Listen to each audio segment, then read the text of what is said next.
ایک گاؤں کے بارے میں کہا جاتا تھا کہ جہاں قدرت کی بے پناہ نعمتیں تھیں، اللہ پاک نے وہاں کے لوگوں کو مالا مال کیا ہوا تھا۔ ایسی نعمتیں کہ جن نعمتوں کو دیکھ کر انسان اکثر مغرور ہو جایا کرتے ہیں، مگر وہاں پر کچھ مسلمان تھے، اور سب سے بڑی اور بری بات یہ تھی کہ وہاں کے تمام لوگ کافر تھے۔ وہ کفار اپنی دولت پر بہت فخر کیا کرتے تھے، کیونکہ ان میں ہر ایک انسان بہت دولت مند تھا۔ ہر ایک کے پاس بے بہا پیسے تھے، کسی کو پیسوں کی کمی نہیں تھی۔ وہاں کے سردار کی ایک اکلوتی بیٹی تھی جس کو سردار بے پناہ پیار کرتا تھا۔ اس سردار کی بیٹی بے پناہ مغرور، ظالم، گھمنڈی تھی۔ وہاں پر غریب لوگ صرف مسلمان ہی تھے، تمام کافر ایک دوسرے کی مدد کیا کرتے تھے، لیکن مسلمانوں کی مدد کرنے والا وہاں پر کوئی نہ تھا۔ وہاں پر انہیں کوئی دیکھنے والا نہ تھا۔ سردار کی بیٹی کو کالے جادو میں خوب مہارت حاصل تھی، اور وہ جادو کی وجہ سے وہاں پر رہنے والے غریبوں پر بہت ظلم کیا کرتی تھی۔ تمام مسلمان اس سے بے حد پریشان تھے، اور وہ لوگوں کو غلام بناتی اور مزدور بناتی تھی۔ اگر ان میں کوئی اس کی بات نہ مانتا تو اس کو قیدی بنا کر اپنے اشاروں پر نچایا کرتی تھی۔ اس بستی میں چونکہ اکا دکا مسلمان تھے جن کا کوئی پرسان حال نہیں تھا، کوئی بھی ان کو بچانے والا نہیں تھا۔ جب وہ سردار کی بیٹی کے ظلم حد سے بڑھ گئے تو مسلمانوں میں سے ایک بوڑھے شخص نے اللہ کے حضور گڑ گڑا کر دعائیں کی، اے اللہ، ہمارے چند نسلیں جو یہاں پر بچی ہوئی ہیں، ان نسلوں کو تو بچا لے۔ یہ سردار کی بیٹی جس نے ہمارا جینا دشوار کر رکھا ہے، یہاں کوئی بھی انسان ہمارا حال نہیں پوچھتا، اور نہ ہی ہمارے پاس مال و دولت ہے، اور نہ ہی ہمارے پاس جسمانی طاقت بچی ہے۔ یا اللہ، ہمارے لیے کوئی ایسا بندہ بھیج جو نہ صرف طاقتور ہو بلکہ اس جادوگرنی یعنی سردار کی بیٹی کو بھی ہرا سکے۔ اللہ رب العزت نے اس بوڑھے کی دعا کو قبول فرمایا، اور یوں اس جگہ پر ایک اللہ والے کو بھیج دیا۔ اور وہ اللہ والے ایسے ہی بستی میں داخل نہیں ہوئے، بلکہ ایک دن کچھ عجیب واقعہ ہوا۔ ان کافروں کا سردار جنگل میں سیر سپاٹے کرتے ہوئے نکلا تھا۔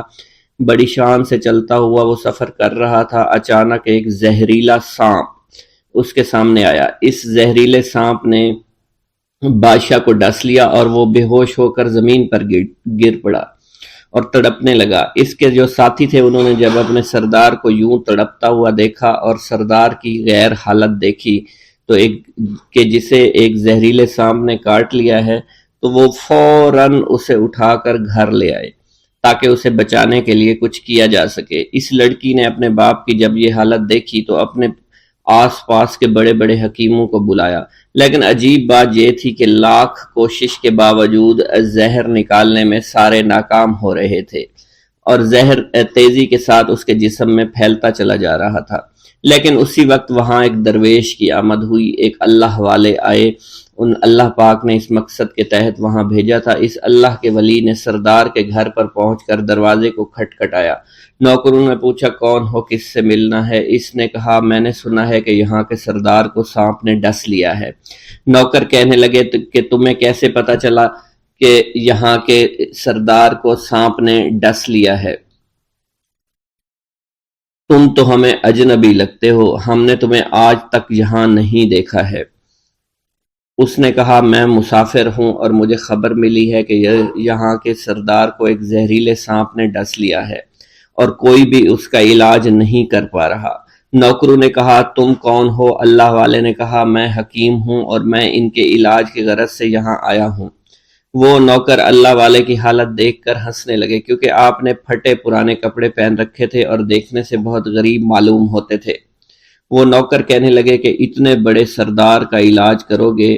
ارے یہاں تو اس کے پاس بڑے بڑے حکیم بلائے گئے ہیں، ہمارے سردار کے پاس پیسوں کی کوئی کمی نہیں ہے، اور وہ تم جیسے غریب سے بھلا کیوں علاج کروائیں گے؟ درویش نے کہا اگر تم چاہتے ہو تمہارے سردار کی جان بچ جائے پھر مجھے اندر جانے دو۔ غلام کہنے لگا ٹھیک ہے، ہم اندر جا کر اجازت لے کر آتے ہیں۔ نوکر اندر گئے، سردار کی بیٹی سے کہا ایک غریب آیا ہے، کپڑوں سے فقیر معلوم ہوتا ہے، لیکن کہتا ہے میں سردار کا علاج کر سکتا ہوں، اور میں سردار کا علاج کروں گا۔ جو زہر تیزی کے ساتھ جسم میں پھیل رہا ہے میں اس کو باہر نکال پھینک کروں گا۔ اس کی بیٹی کہنے لگی ٹھیک ہے بلا لو۔ جب وہ اللہ والے اس کے گھر کے اندر گئے تو دیکھا سردار تڑپ رہا تھا، ٹانگ کو بار بار بستر پر پٹخ رہا تھا۔ اللہ والے نے اس کے پیر کی طرف دیکھا جہاں سانپ نے اس کو کاٹا تھا، اسی جگہ اللہ والے نے تھوک دیا، فوراً وہاں سے بھاگ گئے۔ اس کے سارے سپاہی اس کی بیٹی دیکھ کر حیران رہ گئے کہ یہ بھلا کون سا دیوانہ ہے، کمرے میں آیا، علاج کی بجائے اسی جگہ پر تھوک دیا جہاں صرف کاٹا تھا، اور بھاگ بھی گیا۔ اس کو کوئی گرفتار نہیں کر سکا۔ سردار کی بیٹی غصے میں تل ملا اٹھی کہ اس نے جو گستاخی کی ہے اس کی کوئی بات نہیں، تھوک کو میں صاف کروا دوں گی، مگر اس کو تو میں ابھی گرفتار کرواتی ہوں۔ اور اس نے اپنے سردار کے ایک نوکر سے کہا کہ اس تھوک کو صاف کرو۔ اس نوکر نے تھوک کو صاف کرنے کی بجائے اس کو اچھی طرح سے ٹانگ پر مل دیا۔ لڑکی نے کہا کیا کر رہے ہو؟ اس فقیر نے میرے باپ کی ٹانگ پر تھوک دیا، اب اس تھوک کو تم مل رہے ہو؟ حکیم نے اپنے ہاتھ کے اشارے سے سردار کے بیٹے کو روک دیا۔ جیسے اس تھوک کو سردار کی ٹانگ پر ملا گیا، فوراً سارا زہر ختم ہو گیا۔ جو ٹانگ کٹنے کے قابل تھی وہ ٹانگ بالکل ٹھیک ہو چکی تھی، جو نیلی پڑ چکی تھی اب اصلی حالت میں آہستہ آہستہ واپس آ رہی تھی۔ اور جب وہ قبیلے کا سردار بالکل ٹھیک ہو گیا، ہوش میں آ گیا تو حیران رہ گیا۔ اسے بتایا کہ فقیر بابا کے تھوک کی وجہ سے آپ ٹھیک ہوئے ہیں۔ اس نے کہا وہ بزرگ تو ہمارے لیے مسیحا ہے، تم لوگوں نے انہیں جانے کیوں دیا؟ انہیں میرے پاس لے کر آؤ، انہوں نے ہم پر بہت بڑا احسان کیا ہے، ہم اس کے احسان کا بدلہ ضرور چکائیں گے۔ اس کی بیٹی جو خاموشی سے باپ کو دیکھ رہی تھی، اس نے کچھ بھی نہ کہا۔ گاؤں کے سردار کے کہنے پر سارے سپاہی اللہ والے کو ڈھونڈنے کے لیے نکل گئے۔ وہ چاروں طرف پھیل گئے لیکن کہیں بھی اللہ والے کا پتہ نہیں چل رہا تھا۔ پھر جب سپاہی تلاش کرتے کرتے جنگل میں داخل ہوئے، وہاں ایک درخت کے نیچے ایک آدمی کو عبادت کرتے ہوئے دیکھا۔ وہ غور سے اس کو دیکھ رہے تھے اور کہہ رہے تھے یہ کس طرح کی عبادت کر رہے ہیں؟ ہم لوگ تو اپنے بتوں کے آگے ہاتھ جوڑتے ہیں، یہ نہ جانے کس کو سجدہ کر رہے ہیں۔ خیر، عبادت کے فوراً بعد اللہ والے کو پکڑ لیا، گاؤں کے سردار کے سامنے پیش کیا۔ وہ کہنے لگا آپ کون ہیں اور کہاں سے آئے ہیں؟ سب سے پہلے تو میں گستاخی کی معافی چاہتا ہوں، میرے لوگوں نے آپ کے ساتھ بڑی بدتمیزی کی، لیکن آپ کی وجہ سے آج میں زندہ ہوں۔ ہم گناہ گاروں کی وجہ سے آپ جیسے لوگوں کو بہت تکلیف ہوئی ہے، اس لیے میں معذرت چاہتا ہوں۔ آپ سے درخواست کرتا ہوں کہ آپ میری طرف سے یہ قیمتی لباس یعنی کپڑے اور عربی گھوڑا قبول کیجئے۔ اللہ والوں نے اس کی طرف مسکرا کر دیکھا اور کہا یہ گھوڑا، یہ لباس بہت قیمتی ہے، مگر یہ لباس پہن کر اس گھوڑے کے لیے گھاس کاٹوں گا تو کیا اچھا لگوں گا؟ سردار نے کہا فکر نہ کریں، گھوڑے کے ساتھ ساتھ ہم آپ کو نوکر بھی دیں گے۔ اللہ والے نے کہا کہ اتنی مال و دولت اور نوکروں کے ساتھ میں اکیلا رہوں گا؟ گاؤں کا سردار بولا حضور آپ کی یہ بات سن کر میں سوچ میں گم ہو گیا ہوں، لیکن یہ میری بیٹی آپ کے سامنے حاضر ہے۔ بیٹی حیرت سے اپنے باپ کو دیکھ رہی تھی کہ میرا باپ اب کیا کہنے والا ہے۔ سردار نے کہا میری بیٹی جسے آپ نے دیکھ لیا ہے اس کی شادی میں آپ سے کر دوں گا، مگر ایک شرط ہے کہ آپ کو اپنے مذہب کو چھوڑنا پڑے گا۔ میرے سپاہیوں نے آپ کو عبادت کرتے ہوئے دیکھا ہے، جہاں تک ہمارے معمولات ہیں ہم بتوں کے آگے سجدہ کرتے ہیں اور ان کی عبادت کرتے ہیں، اور آپ جس کے آگے سجدہ کرتے ہیں وہ اللہ ہے، یعنی آپ مسلمان ہیں، اس لیے آپ کو اپنا مذہب چھوڑنا پڑے گا۔ کیا آپ ایسا کر سکتے ہیں؟ اللہ والے نے کہا کہ مجھے ایک بات بتائیے، آپ سب کچھ دیکھ رہے ہیں، آپ نے مجھے یہ بھی دعا دی کہ میری اولادیں ہوں اور آپ کی نسل آپ کی بیٹی سے چلے گی۔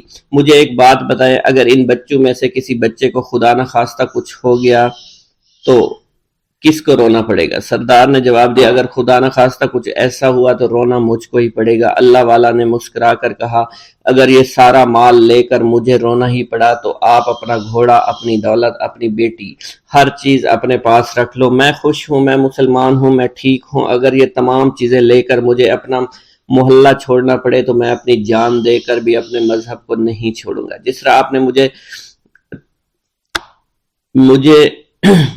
نوازا ہے، میں اسی رب کے دین کو چھوڑ کر چلا جاؤں گا۔ صرف چند پیسوں کی خاطر میں ہر دن پیسہ پیسہ نہیں کر سکتا، اور اپنی درویشی میں بہت خوش ہوں۔ اللہ نے مجھے جس مقصد کے لیے بھیجا تھا وہ میرا مقصد پورا ہو جائے گا۔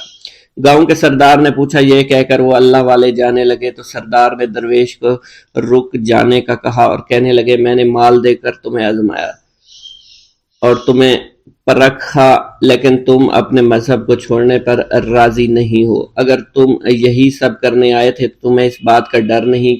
کیا تم نہیں جانتے ہم کتنے طاقتور ہیں، اور میری بیٹی اپنے عمل میں اتنی ماہر ہے کہ تمہیں یہاں کھڑے کھڑے ابھی جنگلی جانور بنا سکتی ہے۔ اللہ والے نے کہا کہ اس نے جنگلی جانور کمزور لوگوں کو بنایا ہوگا، یہ مجھے جانور بنا کر تو دکھائے۔ اس سے پہلے کہ گاؤں کا سردار اپنی بیٹی سے کچھ کہتا کہ اس پر وار کرو، اللہ والے نے جادوگرنی پر ایسی پھونک ماری کہ وہ اسی وقت ایک بہت بڑی چھپکلی بن گئی۔ وہ کچھ بھی نہیں کر پا رہی تھی، وہ چھپکلی اتنی بڑی تھی کہ وہاں پر جتنے بھی انسان کھڑے تھے ان سب میں سب سے زیادہ اونچا اس کا قد تھا۔ وہ چھپکلی اللہ والے کے پاس آئی، اپنا زہر اس پر اگلنا چاہتی تھی کہ اسی وقت اس نے اس کے منہ پر تھوک دیا۔ تھوکنے کی دیر تھی، وہ چھپکلی جلنے لگی اور جس سے گرمی کی وجہ سے اس کا چہرہ پگھل رہا تھا، اس کا چہرہ جل کر کالا ہو چکا تھا۔ وہ مرنے والی تھی کہ سردار دوڑتا ہوا قدموں میں آ کر گر پڑا اور معافی مانگنے لگا اور کہنے لگا، حضور اس گستاخی کے لیے میں معذرت خواہ ہوں، آپ مجھے معاف کر دو، میں نے سچ میں آپ کو بہت کمزور سمجھا تھا، آپ کو آپ کا مذہب سے ہٹانا چاہا تھا۔ اگر میری بیٹی ٹھیک ہو جائے تو میں سچ کہتا ہوں یہاں پر جتنے لوگ ہیں ہم پوری کی پوری بستی مسلمان ہو جائیں گے۔ اللہ والے نے کہا کہ ہم تمہیں اپنے دین میں شامل کرنے کے لیے یہ سب نہیں کر رہے، بلکہ تم لوگ مسلمان بھائیوں پر جو ظلم کرتے ہو وہ ظلم کو ختم کرنے کے لیے ہم یہاں آئے ہیں۔ ہمارے دین میں جبر اور ظلم نہیں۔ اگر تمہارے بیٹی سے انسان بن کر سدھر جاتی ہے تو اس کو اس کی اصلی حالت میں لانے کے لیے میں خود کو اللہ کی بارگاہ میں پیش کروں گا اور دعا کروں گا۔ سردار کہنے لگا کہ ہاں میری بیٹی اصلی حالت میں اگر آ جائے تو پھر ہم کسی پر ظلم و ستم نہیں کریں گے، اور میں دل سے اپنی بیٹی کے لیے معافی چاہتا ہوں۔ آج سے یہ کوئی بھی جادو ٹونا اور مسلمانوں کو تنگ نہیں کرے گی، اور نہ ہی کسی مسلمان پر یہ ظلم اور جبر کرے گی۔ بس آپ اسے دوبارہ سے انسان بنا دے۔ اللہ والا نے چھپکلی پر دوبارہ سے پھونک ماری تو پھر سے انسان بن گئی، اور اللہ والے کے قدموں سے وہ لپٹ گئی، کہنے لگی، مجھے معاف کر دیجئے، مجھے معاف کر دیجئے، میں نے اپنے آپ کو بہت طاقتور سمجھا۔ اس لڑکی کا آدھا چہرہ جل چکا تھا اور کالا ہو چکا تھا۔ وہ کہنے لگی کہ آج اپنے باپ کے ساتھ میں آپ کے دست مبارک پر مسلمان ہونا چاہتی ہوں۔ میں وعدہ کرتی ہوں کہ آج سے اس بستی پر کوئی بھی کافر کسی مسلمان کے ساتھ بدتمیزی نہیں کرے گا، زیادتی نہیں کرے گا، ظلم اور جبر نہیں کرے گا، بلکہ ہم سب یہاں مل جل کر رہیں گے اور بھائی چارے کے ساتھ رہیں گے۔ ہم سب مسلمان ہو جائیں گے، اور پھر یوں اللہ والے کے ہاتھوں پوری بستی کا سردار اور اس کی بیٹی نے اسلام قبول کر لیا، اور سردار نے اللہ والے سے اپنی بیٹی کا نکاح کر دیا، اور پھر اس بستی میں ہمیشہ کے لیے امن و امان قائم ہو گیا۔ الغرض جب آپ نے عبادات اور ریاضات اور مجاہدات شاقہ کے بعد پورا تزکیہ نفس حاصل کر لیا تو حضرت شیخ ابو سعید مبارک مخرمی علیہ السلام سے بیعت کی اور ان کے حلقہ ارادت میں داخل ہو گئے۔ شیخ ابو سعید نے حضرت کو اپنے ہاتھ سے کھانا کھلایا۔ حضرت غوث اعظم رحمۃ اللہ علیہ فرماتے ہیں کہ جو لقمہ ان کے ہاتھ سے میرے شکم میں جاتا وہ میرے باطن میں ایک نور بھر دیتا تھا۔ پھر انہوں نے آپ کو خرقہ ولایت عطا کیا اور فرمایا کہ اے عبد القادر، یہ وہ خرقہ ہے جو جناب رسول خدا صلی اللہ علیہ وآلہ وسلم نے حضرت علی رضی اللہ تعالی عنہ کو عطا فرمایا تھا، اور ان سے حضرت حسن بصری رحمۃ اللہ علیہ کو ملا تھا، اور ان سے دست بدست مجھ تک پہنچا ہے۔ اس خرقہ کے پہنتے ہی حضرت غوث العظم شیخ عبد القادر جیلانی پر بھی برکات اور تجلیات الہیہ نے ظہور کیا۔ شیخ ابو سعید موصوف الصدر لکھتے ہیں کہ ایک دوسرے سے تبرک حاصل کرنے کے لیے میں نے حضرت شیخ عبد القادر جیلانی کو اور انہوں نے مجھ کو خرقہ پہنایا۔ سیدنا محی الدین دستگیر عبد القادر شیخ جیلانی رحمۃ اللہ علیہ نہ صرف شیخ طریقت تھے بلکہ پوری طریقے سے اسلام کا جبہ پہنے ہوئے تھے۔ ان کے شیخ ابو حسن علی بن قریشی، ان کے شیخ ابو خرج اور ان کے شیخ ابو الفضل تھے۔ ان کے شیخ حسن بصری، ان کے حضرت علی مرزا کرم اللہ وجہہ اور ان کے حضور سرور کائنات صلی اللہ علیہ وآلہ وسلم تھے۔ حضرت غوث اعظم جیسا کہ بیان کیا جا چکا ہے طبعاً مخلوق اور ویرانہ پسند تھے، اس کے علاوہ گوشہ نشین بھی تھے۔ اس وقت بغداد میں خلفائے عباسیہ کا دورہ تھا۔ اہل زمانہ دنیا طلبی میں منہمک، عمرہ حکومت میں بدمست اور نشہ امارت میں سرشار تھے۔ طالب دنیا علماء نے اپنی اور دوسروں کی دنیا خراب کر رکھی تھی، جاہل صوفیہ نے طریقت کو شریعت سے علیحدہ کر رکھا تھا۔ چنانچہ اس سے متاثر ہو کر بہت سے علماء کرام وعظ و نصیحت اور دوسرے خرافات میں پڑے ہوئے تھے۔ آپ نے اشاعت اسلام اور تجدید دین کا بیڑا اس وقت اٹھا لیا تھا۔ ابھی اس کا عزم ہی کیا تھا کہ سرور کائنات رسول صلی اللہ علیہ وسلم کو آپ نے خواب میں دیکھا۔ حضور نے فرمایا، اے عبد القادر، تم اللہ کی مخلوق کو گمراہی سے بچانے کے لیے وعظ و نصیحت اور پند و نصیحت کیوں نہیں کرتے؟ آپ نے عرض کی، حضور میں ایک اجمی شخص ہوں، عرب کے سامنے کس طرح اپنی زبان کھولوں؟ سرور کائنات نے فرمایا، اپنا منہ کھولو۔ آپ نے منہ کھولا۔ حضور نے 7 بار لعاب دہن آپ کے منہ میں لگایا اور فرمایا، جاؤ تم وعظ و نصیحت کرو اور لوگوں کو اپنے رب کی طرف لاؤ۔ چنانچہ ظہر کی نماز پڑھ کر آپ بیٹھے تو خلقت آپ کے گرد جمع ہو گئی۔ آپ کچھ مرعوب سے ہو گئے۔ اسی اثنا میں آپ نے شیر خدا علی المرتضیٰ کو مجلس میں اپنے سامنے ایک کھڑا پایا۔ حضرت علی نے فرمایا، اے عبد القادر، واز کیوں نہیں کرتے؟ آپ نے کہا، ابا جان میں گھبرا گیا ہوں۔ حضرت علی نے فرمایا، اپنا منہ کھولو۔ حضرت علی نے 6 مرتبہ اپنا لعاب دہن آپ کے منہ میں لگایا۔ آپ نے عرض کیا، پورے 7 مرتبہ کیوں نہیں ڈالا؟ شیر خدا نے کہا کہ رسول خدا صلی اللہ علیہ وسلم کے ادب اور پاس کی وجہ سے میں ایسا نہیں کر سکتا۔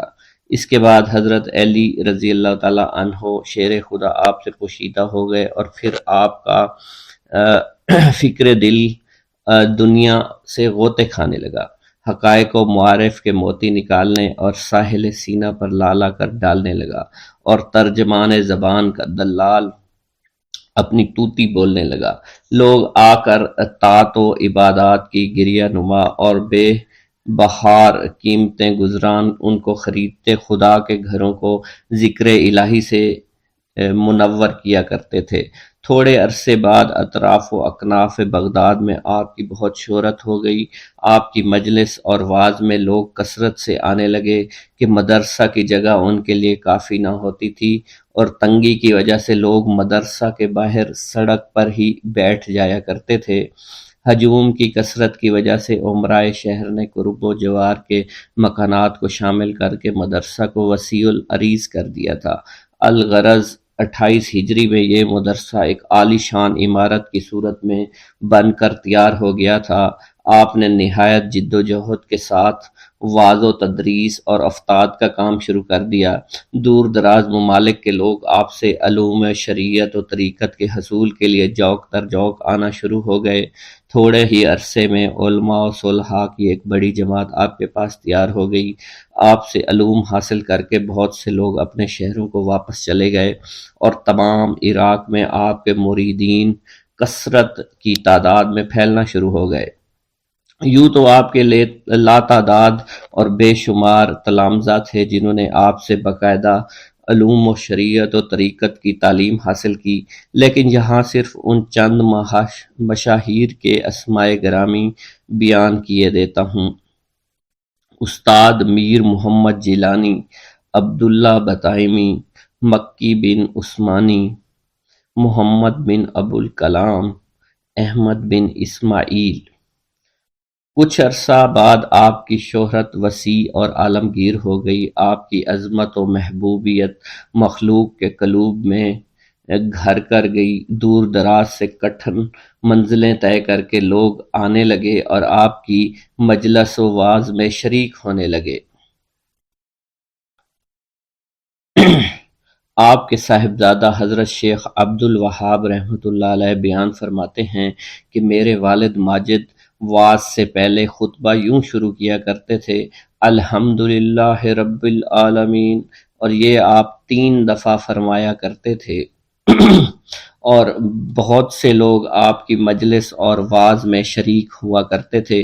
ایک روز حضور غوث سے مآب کی مجلس میں 10,000 کے قریب آدمی جمع تھے۔